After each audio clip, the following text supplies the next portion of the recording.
Hi everyone, my name is Kevin. I'm a project instructor for the Academic Writing Education Center here at National Taiwan University. And today, I'll be guiding you through your lesson. Today we'll be talking about stereotypes. Stereotypes are ideas about how people will act based on the group in which they belong.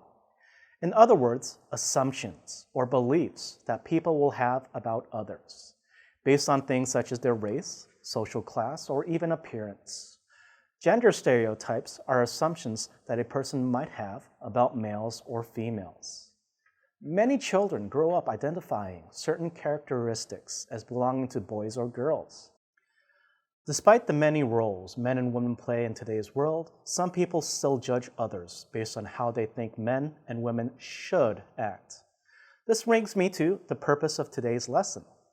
The purpose of this lesson is to engage students in thinking about the idea of gender stereotypes and characteristics that are often ascribed or attributed to boys and to girls, or men and women.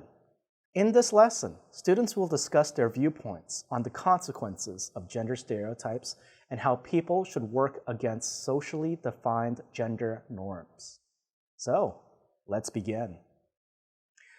Let's first go over the goals and outcomes for this lesson. Upon completion of the lesson today, students will be able to understand the social issues in the reading and practice different reading strategies, predict the content of the text using different anticipation strategies, understand and use synonyms and different word forms, identify the main ideas of a text and the details that support the main ideas, understand the purpose and tone of a text, and identify the author's point of view. Express opinions and support them with examples from a text or personal experience and culture. Synthesize information and ideas.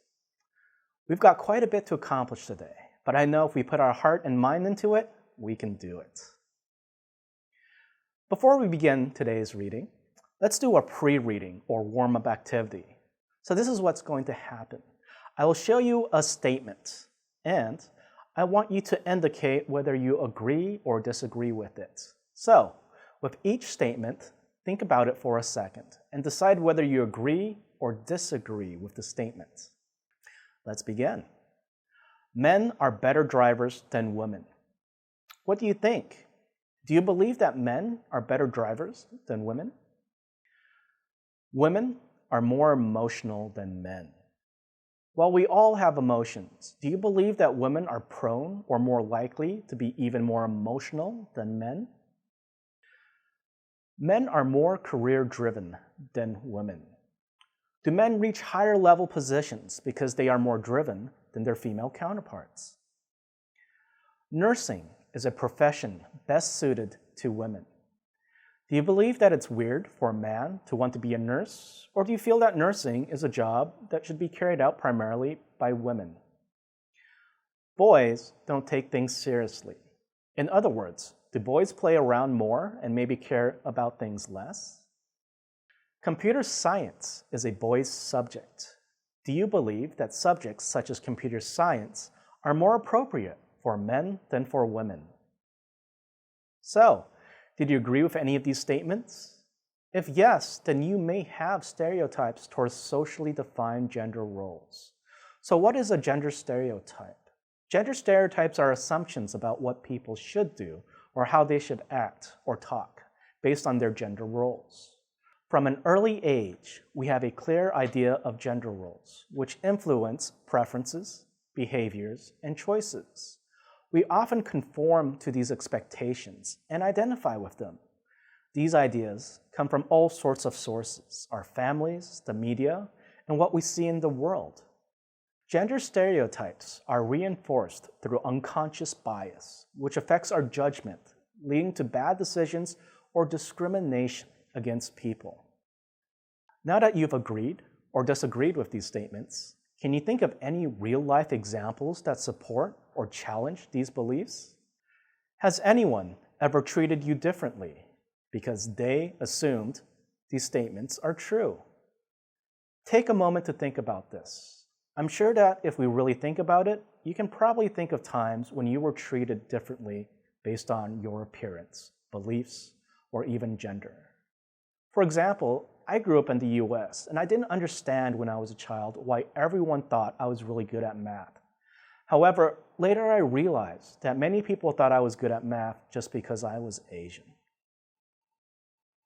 All right, to begin with, as always, it's important to think about what you already know about the topic.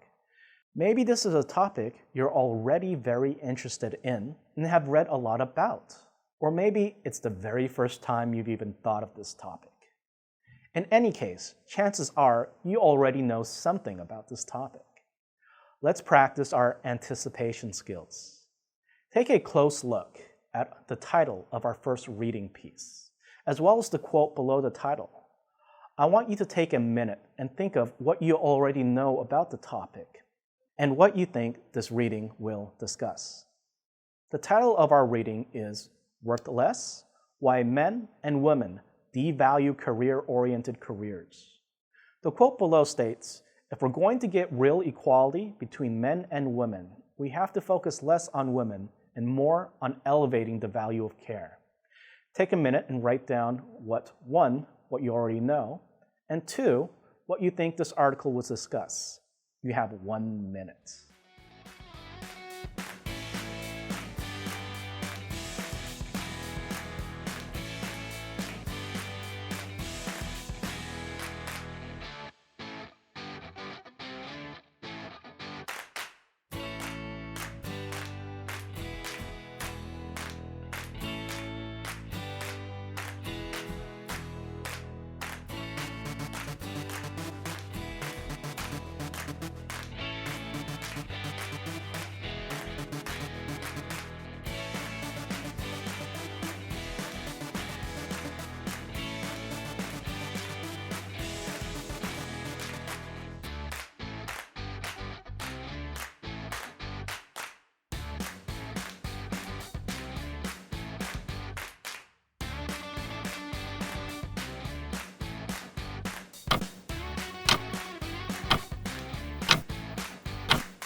So, are you done? Let's look at some things you might have come up with. I'm sure this is a topic that you've had some thoughts about at some point in your life. The title mentions things such as men and women and care-oriented careers. For what you already know about the topic, maybe you wrote down something along the lines of nurses, childcare workers, teachers, hospital workers. These are all types of care-oriented professionals. Maybe you also wrote, women tend to be more interested in care-oriented careers than men. Care-oriented careers usually pay less and are devalued in society. No matter whatever you already know about the topic, I'm sure you have some idea about what to expect from the reading. So, what do you expect to read? Maybe you wrote down something like, are men or women better at care-oriented jobs? Why do men and women devalue career-oriented careers? Why should we place more importance on care-oriented careers? How is the issue related to gender inequality? What are the advantages and disadvantages of pursuing care-oriented careers? What challenges would men and women encounter at care-oriented jobs? Do men or women experience more challenges? Before we actually read our first reading today, though, it's going to be important to be able to distinguish facts from opinions. Oftentimes, people confuse opinions with facts, or maybe even treat facts as opinions. A friend might say that Haagen-Dazs makes the best ice cream in the world, which sounds like a fact, right? But even though your friend might truly believe that Haagen-Dazs makes the best ice cream in the world, it's still only an opinion. In fact, how would you even decide on who makes the best ice cream in the world?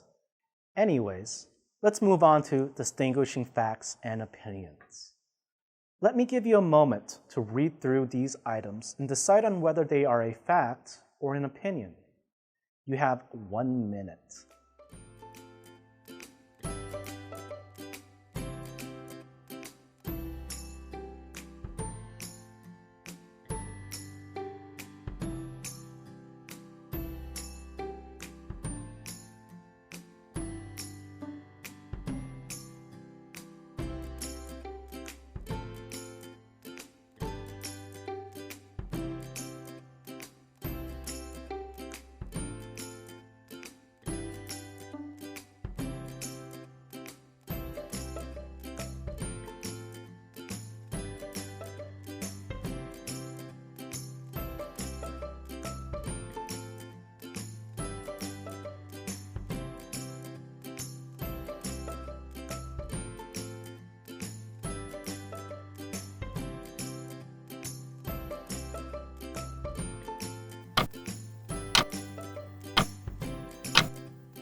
Workers in healthcare and education play vital roles in the functioning of civil societies.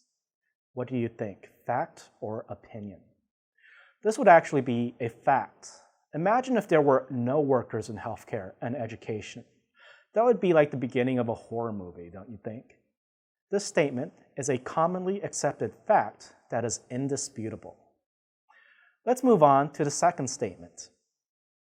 In the United States, public funding for education has been cut by as much as 37% since 2008, prompting teacher strikes in several states to protest low salaries. This is also a fact. Well, it's a fact if it's true. What makes it look like a fact is that there is data and statistical evidence to support it, and it can be proven. Now, on to the third statement. Despite several waves of feminism and active efforts by governments, men and women continue to be disproportionately represented in the different types of occupations. What did you identify this as, fact or opinion? This statement is actually an opinion. In fact, it is the author's belief. What makes this an opinion and not a fact? Well, the main issue here is that disproportionately represented is quite open to interpretation. It's not very precise or clear for that matter. Are we talking about 49-51 or are we saying 10-90? My idea of disproportionately could be very different from your idea of disproportionately. Also, for example, let's say only 10% of nurses are men. Well, statistically, this number is quite disproportionate than 90% of nurses that are women. If I believe that nursing is a woman's job, then it wouldn't seem disproportionate to me. Now, let's look at a couple more statements and determine if they are fact or opinion. Again, take 1 minute to do so.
Are you done?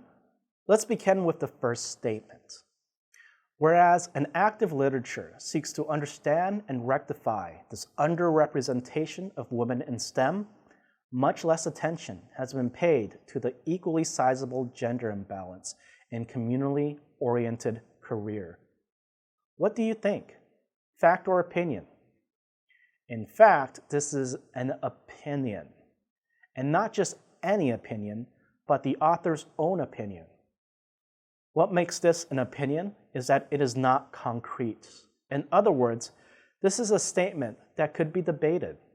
Some people, like the author, believe that there has been much less attention that has been paid to gender imbalance in communally oriented careers, while others may think the opposite. There are no facts here to confirm.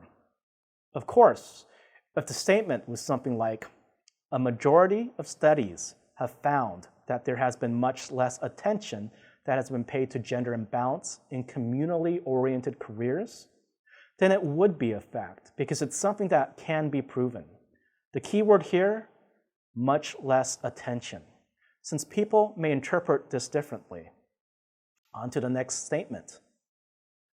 Men's self-selection out of care-oriented roles might have negative consequences both for men themselves and those served by HEED professionals. So, fact or opinion? This statement is an opinion. How can you tell? The key word here is might. By using the modal verb might, the author is trying to express his or her own belief. For example, I might say that it might be a good idea for a family to get a puppy. Do I know for a fact that this is a good idea? I'm not sure. However, I think it's a good idea. Thus, might. Next statement. In the United States, where teachers stage walkouts to protest their low salaries, teaching is among the lowest paid occupations given training requirements. So, fact or opinion? In this case, this is actually a fact. At least in the United States, low teacher salaries are very common and is widely accepted fact that teachers do not make a lot of money. You might be asking yourself, though, how can this be proven? Didn't the author use teaching is among the lowest paid occupations? Well, the trick here is that even though it is not very specific or descriptive, the words are true. We could check if we wanted to and see that yes, in fact, teachers make the lowest or among the lowest salaries. Now that you've anticipated what our reading will discuss, let's take some time to focus on word forms, specifically prefixes and hyphenated compound words. Oftentimes, we will encounter words that we might not be familiar with. Let's face it, English vocabulary is a horrible thing that can feel endless. However, even if you have never encountered a specific word before, we can use prefixes to help us to understand or at least guess at what that word means. Prefixes are word parts that appear at the beginning of words. There are many different types of prefixes in English, but for today, we will look at some common prefixes such as un, de, under, over, and this. Let's start with the prefix un. Un, more or less, means not, or the absence of, or a lack of. For example, unhappy can mean the lack of happiness. The prefix de indicates removal or negation. For example, deformed means the removal of the original form, changing into something it was not originally.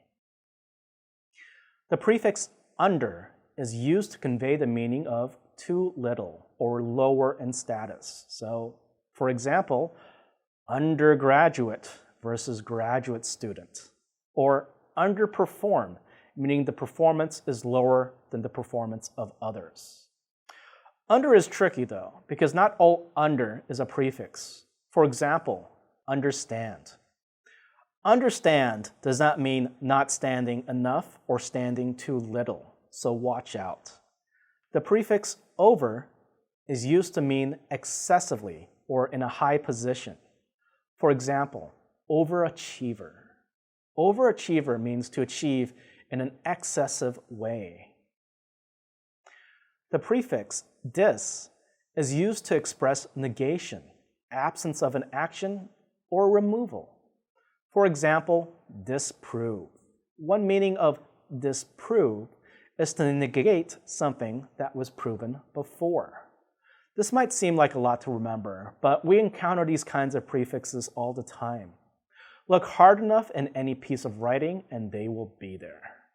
In fact, you probably already had some idea of at least some of these prefixes already. Now, let's look at these prefixes even closer.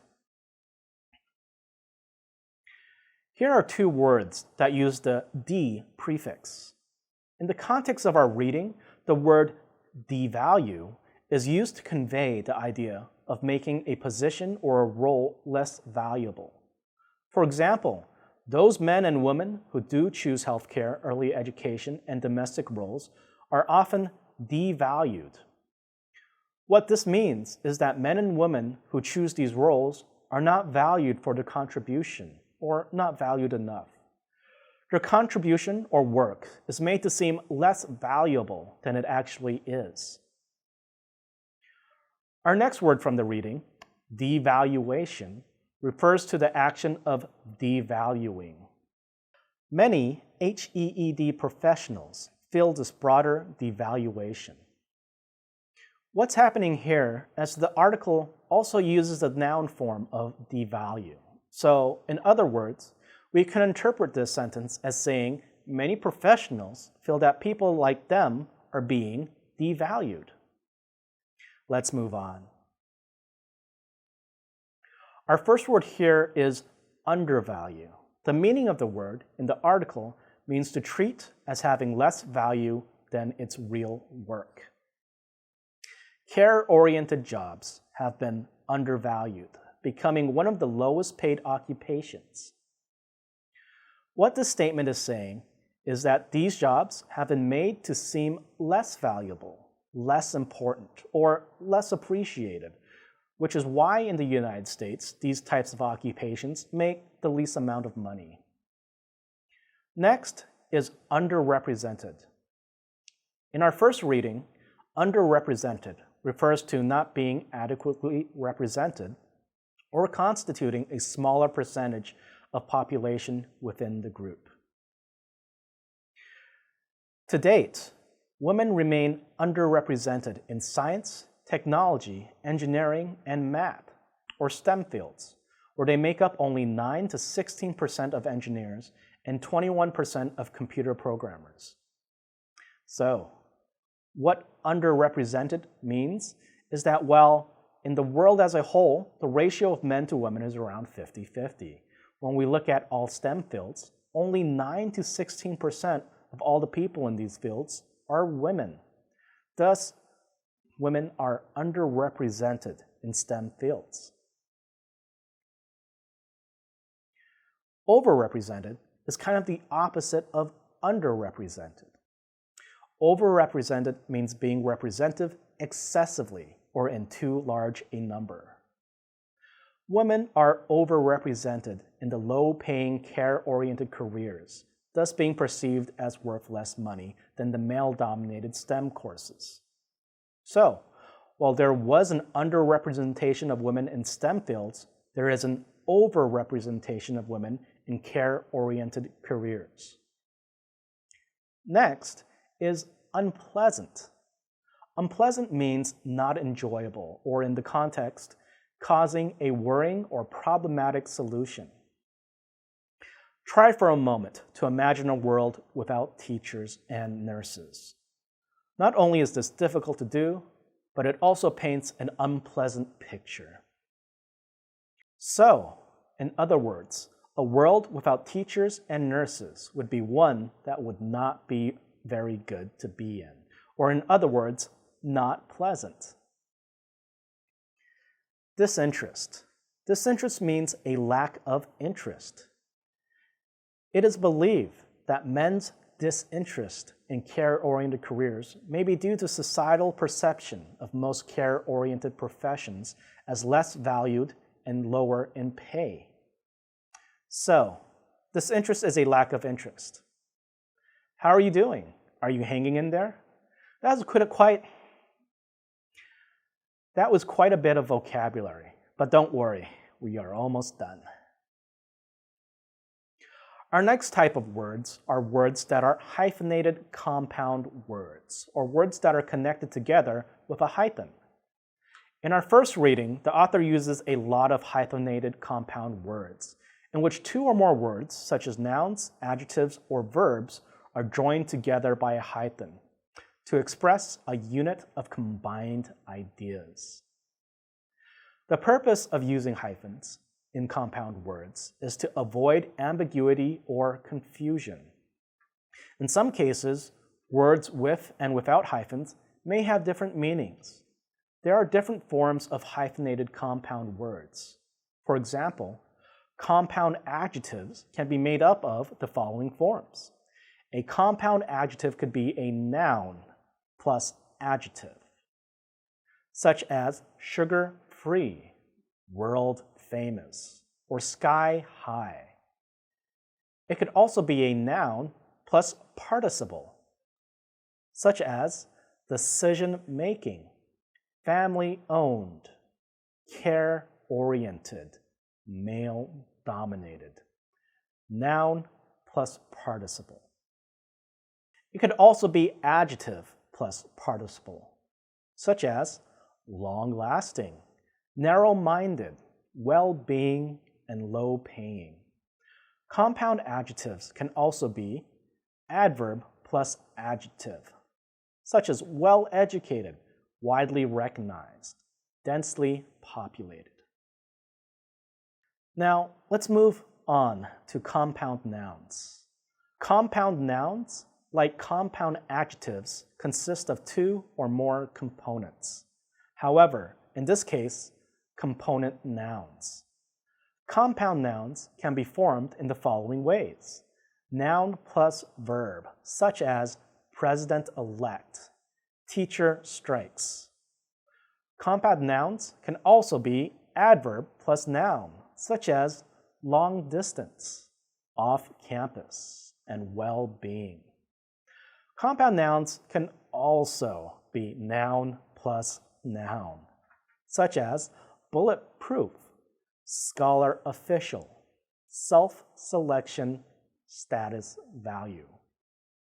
Next, compound nouns can also take the form of noun plus adverb, such as runner-up, passerby. Compound nouns can also be phrasal verbs, such as check up, check in, and walk outs. Finally, compound nouns can be noun phrases such as state-of-the-art, parents-in-law, commander-in-chief. Now, you might be asking yourself, why do we have to connect all of these kinds of words together with hyphens? Well, there are a few reasons. One is that hyphens link the words together to express more specific meaning. Let's take long distance, for example.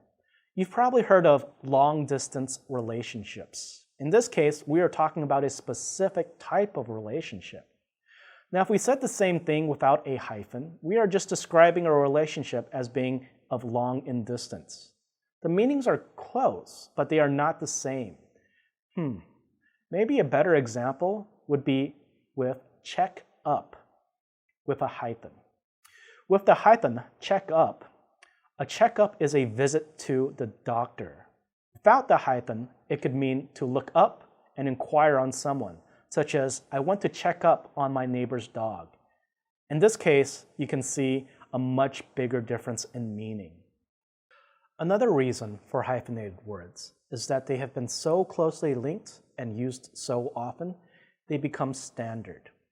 For example, well-being with a hyphen, well-being. If you type this word out in Microsoft Word without the hyphen, it'll tell you that something is wrong with it. This is because well-being has been used so often with a hyphen that is now a standard practice. Now, let's go through our first reading for today. I want you to read through the article. I've highlighted some of the words with the prefixes that we talked about, as well as the hyphenated compound words that the author uses. Before this lesson, you may not have known what these words mean, but now you will have some idea as to what their meaning is. Read through the article and be prepared to identify main ideas and supporting details.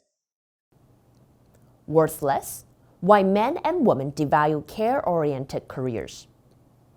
If we're going to get real equality between men and women, we have to focus less on women and more on elevating the value of care. By Anne Marie Slaughter. Try for a moment to imagine a world without teachers and nurses. Not only is this difficult to do, but it also paints an unpleasant picture. Workers in healthcare and education play vital roles in the functioning of civil societies. Yet, as political scientists and policy analysts suggest, these positions are often devalued. On the one hand, men devalue care-oriented occupations, for example, teaching or nursing, as personal career paths. But in addition, those men and women who do choose healthcare early education and domestic roles are afforded both lower status and lower salaries in many societies. Many HEED professionals feel this broader devaluation. In the United States, public funding for education has been cut by as much as 37% since 2008, prompting teacher strikes in several states to protest low salaries. Given the important role of these care-oriented professions to personal and societal well-being, why are HEED careers not highly valued, both as occupational choices for men and for society as a whole? In the current research, we applied a goal congruency perspective to test whether men and women's endorsement of communal value to predict their personal interest in and perceptions of the broader societal worth of HEED careers. Despite several waves of feminism and active efforts by governments, men and women continues to be disproportionately represented in different types of occupations. To date, women remain underrepresented in science, technology, engineering, and math, so-called STEM fields, where they make up only 9 to 16% of engineers and 21% of computer programmers. Whereas an active literature seeks to understand and rectify this underrepresentation of women in STEM, much less attention has been paid to the equally sizable gender imbalance in communally oriented careers. In many HEED careers, men are markedly underrepresented, making up only 10% of nurses and 4% of preschool and kindergarten teachers in the United States. Men's self-selection out of care-oriented roles might have negative consequences both for men themselves and those served by HEED professionals. Thus, the first goal of the current research was to better understand why men are relatively less interested in personally pursuing HEED careers. As suggested by Slaughter, HEED occupations are not simply unpopular career choices among men. They are also generally devalued in society. HEED careers are assigned lower status and paid lower salaries than traditionally male-dominated STEM careers. In the United States, where teachers stage walkouts to protest their low salaries, teaching is among the lowest paid occupation given training requirements. Similarly, in other Western countries such as the United Kingdom and Germany, hourly pay rates in education and healthcare are considerably lower than those in scientific sectors. Such data suggests that HEED careers are, quite literally, perceived as worth less money than our STEM careers. And because women tend to be overrepresented in these low-paying HEED careers, sociologists have suggested that the tendency to undervalue care-oriented roles perpetuates the persistent gender wage gap women continues to face in modern societies. Despite such broad implications for important social issues, to the best of our knowledge, there has been no empirical social psychological investigation of the perceived societal worth of HEED or STEM careers. Thus, in addition to better understanding men's disinterest in HEED careers, our second and perhaps more important aim was to document whether people do in fact see HEED careers as having less worth than STEM careers. And if so, identify factors that predict this perception. We examined these questions through the lens of social role theory, goal congruity theory, and status value theory. Done. Let's continue. Now, what I want you to do is this. Match the main idea with the supporting details in the list. Also, identify one statement from the main ideas column that is not stated in the reading. In other words, for each of these main ideas listed, there are supporting details, and probably more than just one supporting detail. Also, one of these main ideas didn't actually appear in the text. So, identify the supporting details for each main idea and figure out which main idea did not appear in the text. There are 5 main ideas on the list spread over this slide and the next. Let's take a couple minutes to complete this task.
Are you done?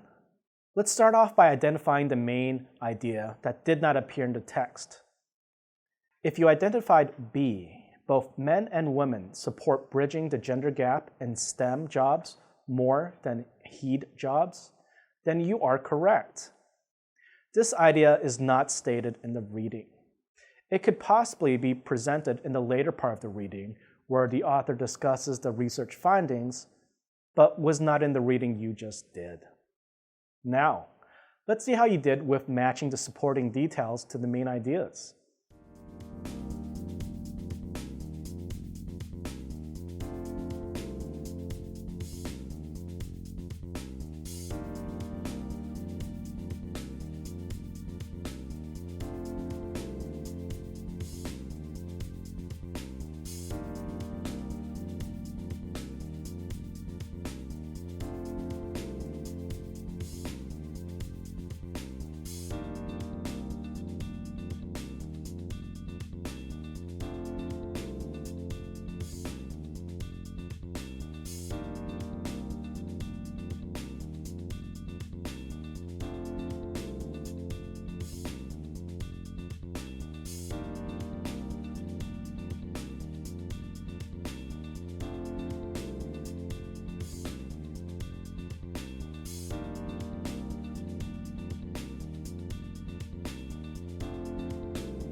And here are the answers. How did you do? Were you able to get them all correct? If you had trouble or got some of these wrong, don't worry. You just need to pay more attention to the reading, identify what the main ideas are and how the author supports these ideas. What really helps is identifying what is a main idea and what is a detail or support. Now, let's move on and get ready for our next reading. It's time for anticipation. I will show you some pictures of famous athletes. As we look at each athlete, I want you to think of what words you might associate with these athletes and write them down. In other words, what do you think of when you see these famous athletes? Make sure to write down your answers. Do you have something to write with and something to write on? If so, let's begin. This is Kobe Bryant. Chances are you already know who he is. What are you thinking about when you see this picture? What words come to mind? Write them down. Take 10 seconds. This is a picture of Cristiano Ronaldo. If you like football or soccer, chances are you know who this person is. Cristiano Ronaldo is a Portuguese professional soccer player. Ronaldo is one of the most marketable athletes in the world and was ranked the world's highest paid athlete by Forbes in 2016 and 2017. He was also rated the most famous athlete by ESPN from 2016 to 2019. So, what words come to mind when you see this picture? How would you describe him? What does he convey to you? What words come to mind? Write them down. Take about 10 seconds. Our next athlete is Serena Williams. Serena Williams is an American professional tennis player and was formerly ranked number 1 in the world. Again, what does she make you think of? What words come to mind? Write them down. Take about 10 seconds. This is a picture of some members of the U.S. women's national soccer team. Unlike the men's team, the U.S. women's national soccer team is the most successful international women's soccer team, winning 4 Women's World Cup titles. In 2019, the U.S. team filed a gender discrimination lawsuit against the U.S. Soccer Federation. The lawsuit claims that the discrimination affects not only the amount the players are paid, but also their playing, training, and travel conditions.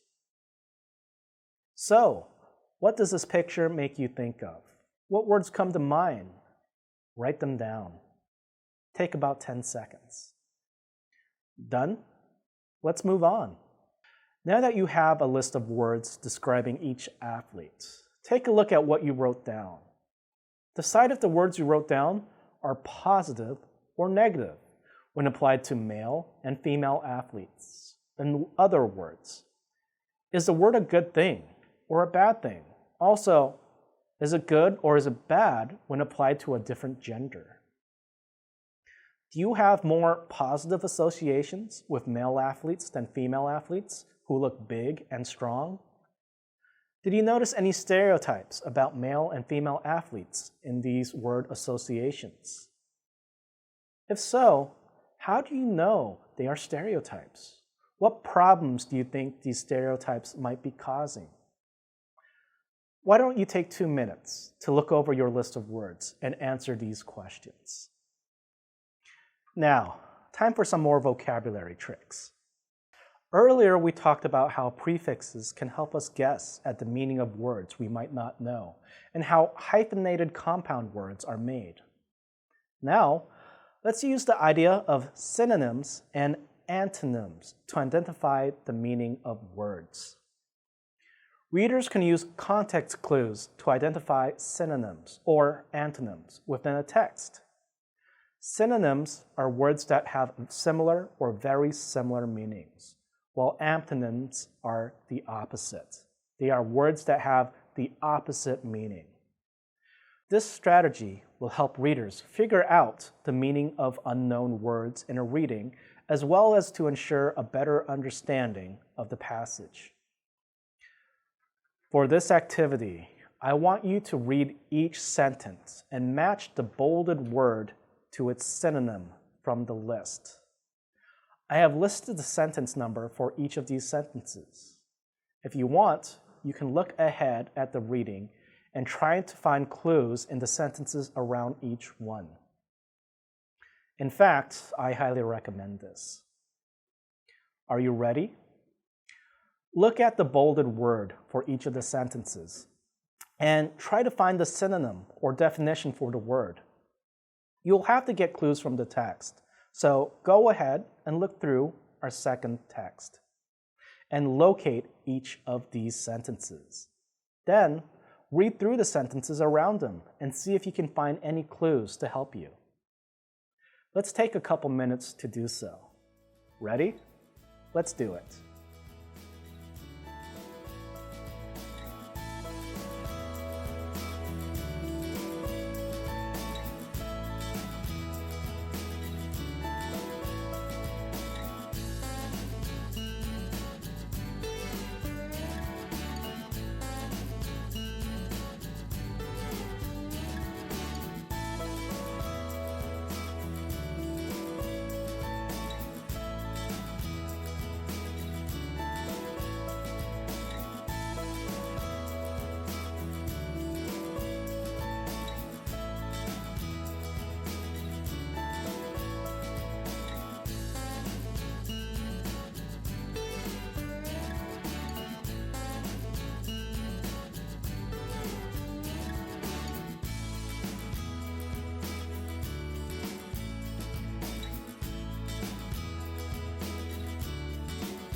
Are you done? Let's go over your answers. At higher competition levels, the more likely it is for female athletes to savor the more aggressive elements of a sporting contest.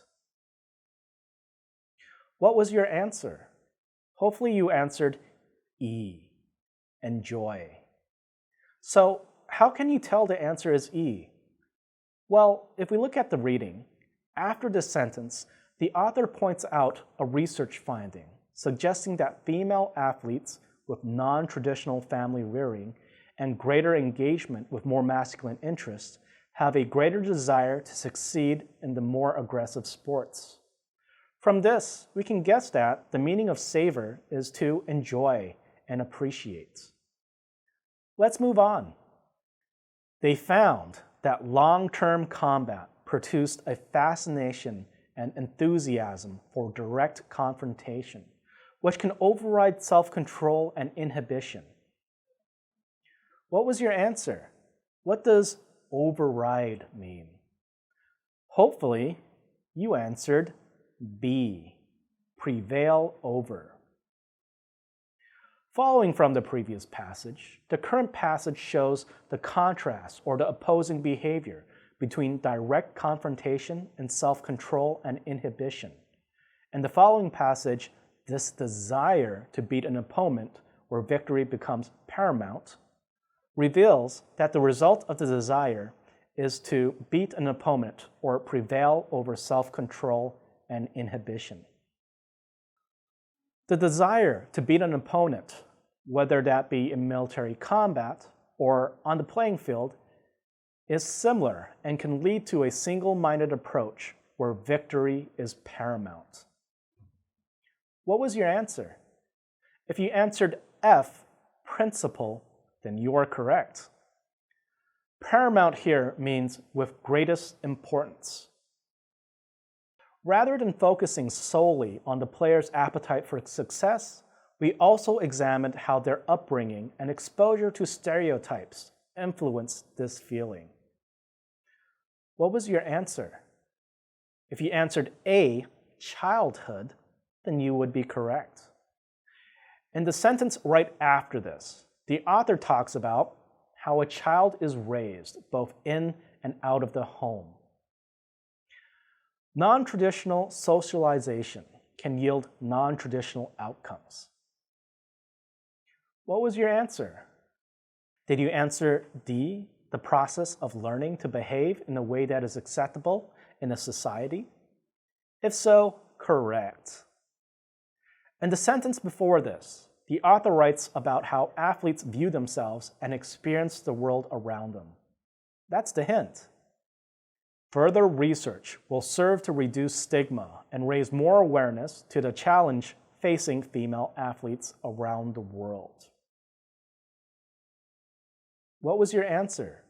Did you answer C, disapproval? If so, correct. The clue here is in a previous sentence in the passage. In sentence 16, the author writes, breaking with tradition to perform in a sport that, until 1970, was exclusively reserved for males. Also, in sentence 18, a minority status, where they have not traditionally been expected to do well. Hopefully you saw these hints and were able to guess at the meaning of the word stigma successfully. Now, I want you to read through the passage again, this time paying attention to what the author is saying. Now that we've talked about some of the vocabulary here, hopefully it'll be much easier to read. Take a couple minutes to read through the passage. Pay attention to the author's purpose and tone. How a girl is raised can influence her adult sporting success. The ability to produce peak performance plays a decisive role in the success of athletes in competitive sport.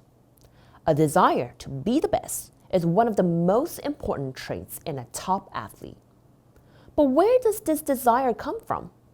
Are we born with it, or is it a learned characteristic? Traditionally, research on female sporting success has focused on biological and genetic differences. A new study published in the open access journal Frontier in Psychology instead looks at the motivation level of successful female footballers and whether their upbringing influences this desire to succeed. We find that at higher competition levels, the more likely it is for female athletes to savor the more aggressive elements of a sporting contest. Says Danny Mayer-Parlapanis, who conducted this research as part of a PhD thesis with Professor Ronald Wellstone at the University of Constance, Germany. This is particularly the case when they have been raised in less traditional families and have greater engagement with more masculine interests and role models. Mayer-Parlapanis and her co-authors asked 90 female football players from the German Premier and Regional Leagues to fill in a questionnaire based on aggressive behavior research in military troops. They found that long-term combat produced a fascination and enthusiasm for direct confrontation, which can override self-control and inhibition. The desire to beat an opponent, whether that be in military combat or on the playing field, is similar and can lead to a single-minded approach where victory becomes paramount. The answers to the questionnaires reveal that players from Premier League, deemed as the more successful athletes, exhibit greater fighting spirits and more pleasure in the game of football itself. When this result was compared to similar findings in the competitive field, it suggested these players are less susceptible to distractions, fear, and stress during the game. But rather than focusing solely on the player's appetite for success, explains Mayer-Parlapanis, we also examined how their upbringing and exposure to gender stereotypes influenced this feeling. She continues, how a child is raised, what toys and games are accessible, and what role models they see, both in and out of the home, all plays direct roles in how they view themselves and experience the world around them. Non-traditional socialization can yield non-traditional outcomes. In this case, female athletes breaking with tradition to perform in a sport that, until 1970s, was exclusively reserved for males. Additionally, moving further away from female stereotypes, many of these female athletes do more than simply playing the game. They savor the battle on the pitch. The authors of this study hope that their research will be used as a basis for examining how those with a minority status deal with and success in areas where they have not traditionally been expected to do well. Mayer-Parlapanis concludes, in sport, there's a long road ahead for male and female equality in pay, status, and media attention. Further research will serve to reduce stigma and raise more awareness to the challenges facing female athletes around the world. Are you done with the reading? Let's determine the author's purpose and tone. Are you ready to answer some questions about the reading? Let's begin. What does the author want to accomplish by beginning the article with the question, a desire to be the best is one of the most important traits in a top athlete, but where this desire comes from? Are we born with it, or is it a learned characteristic? Take a minute to read through the answers.